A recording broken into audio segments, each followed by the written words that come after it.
Good morning, everybody. That is an amazing reception, and I would wager it's better than the reception Keir Starmer's going to get the next time he speaks anywhere, frankly. Well, what an extraordinary moment in politics and our national lives this is. Yesterday, the Prime Minister admitted, because he had to, that despite the fact he'd known that Mandelson had continued his relationship with Jeffrey Epstein even after he'd been sent to prison for underage prostitution, despite the fact the Prime Minister knew that, he still appointed Mandelson to be our ambassador in Washington. But don't think this scandal is just another political scandal.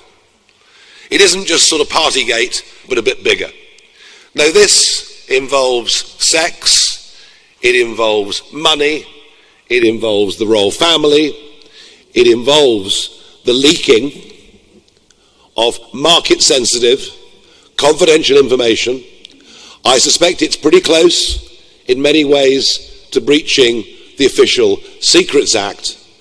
This is far bigger than the Profumo scandal of 60 years ago. This is the biggest scandal in British politics for over 1 century. And I would predict pretty confidently, I said this yesterday, but I stick by it, I'd predict that Morgan McSweeney, the chief advisor, will be gone pretty quickly. I don't know how long Starmer will last as Prime Minister. Indeed, I'm very worried about it.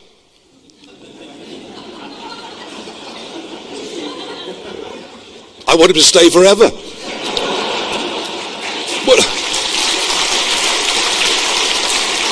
Well, when I say forever, I mean until May the 7th, when we have the elections in Wales, Scotland, London, and around the rest of the country. That's what I'd like to see. Well, if he does last up until May the 7th, our job, your job, as our candidates, our activists, our supporters, our donors, your job in the run-up to May the 7th is to make sure he isn't there for very much longer after that. And Wales, of course, in Wales, the Labour Party were already in dire trouble. I can't even imagine what some of the last loyal Labour voters must be thinking in the wake of these misjudgments and this scandal. And it is all the more remarkable because, of course, South Wales really is the birthplace of the Labour Party. From Keir in Merthyr Tydfil, through the Nye Bevans, the Michael Foots, the Neil Kinnocks, many of the great names of the Labour Party have been South Walians. And most of these constituencies have been taken for granted pretty much since 1918. But something fundamental has changed. And now I think for Labour it will get even worse. And that gives us incredible opportunities. The Tories are nowhere in Wales in this contest leading up to May the 7th. And frankly, as soon as there's a big political scandal, and this is a mega political scandal, people don't think, oh, well, that's okay, because the Tories were whiter than white. No one thinks that of them. So the opportunity for something fresh and something new has never, ever been greater. And that's the role that Plaid are trying to fill. Plaid are trying to say, number one, we're not the Labour Party. Well, that bit's true. Although in policy terms, you'll notice they've kept the government in Cardiff propped up many, many times over the course of the last miserable 26 years for Wales. They've even had their policy advisors deep inside the Welsh government. So we can't let Plaid get away with saying they're the party of change. They are not the party of change. They're the party of continuity. They're the party of continued failure in Wales, whether it's health, education, or some of the loony policies, such as the 20-mile-an-hour speed limit, which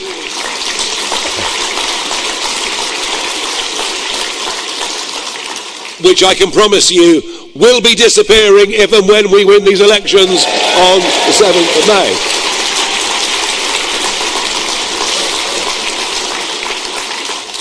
Now, there's so much else to talk about, but for us to succeed, there are 4 key ingredients. The first is we need the right candidates and the right leadership. The second is we need the right policies and the right manifesto for Wales. Don't worry, getting rid of the 20-mile-an-hour limit will be in it, I'll insist. But so much else to talk about in terms of farming, in terms of health, in terms of education, and in terms of the bloated, expanded quangocracy who seem to run most of Wales these days. So that's the second thing we've got to get right. We've got to get the policy formation, we've got to get the means of selling it out to people in ways that are understandable and communicable. The third thing we have to do is to raise money, because you need ammunition to fight these big battles. And the fourth thing we need is to be lucky with our enemies. And I think right at the moment, we're very, very lucky with our enemies.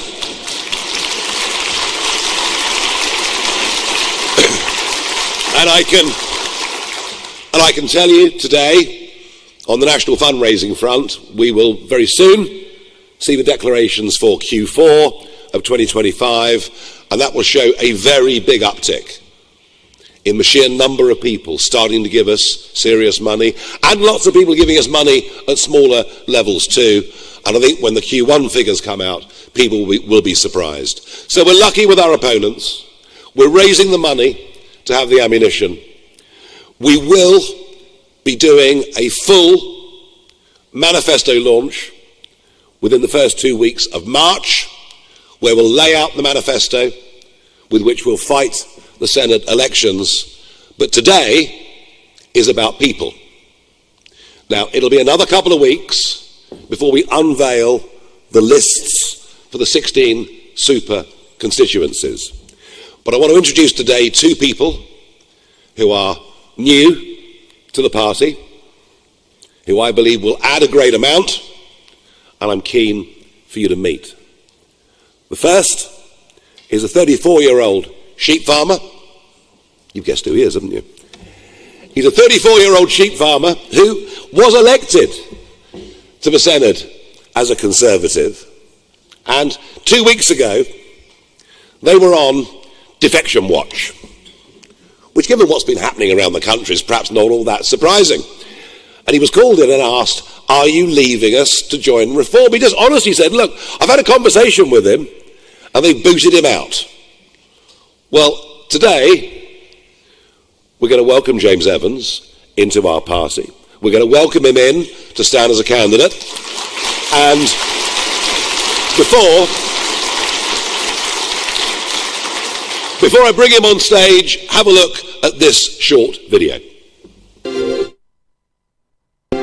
After 26 years of Wales being let down by the same failing political parties, Wales now needs fundamental reform. Growing up in rural Wales, you feel like you've won the lottery, really. It's an amazing part of the world, the community's unbelievable, and the friends you get stay with you for life. And I think the old parties have let rural Wales down for far too long. Labour, Plaid Cymru, the Liberal Democrats and the Conservatives played its part in breaking the whole of the United Kingdom. Farmers and rural communities are not the problem. It's the crazy policies and ideology coming out from Cardiff Bay. Food security matters and rural community matters.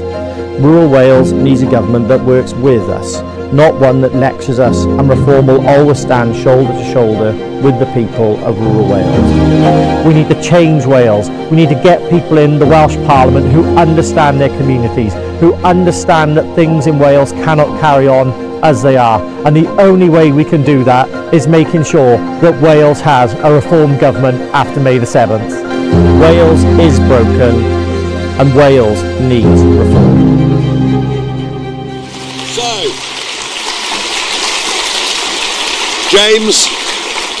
James has been a spokesman on agriculture, unsurprisingly, and on health. He's joining our party right now, here today, on this stage. And I want you please all to join me in giving him a big, warm welcome.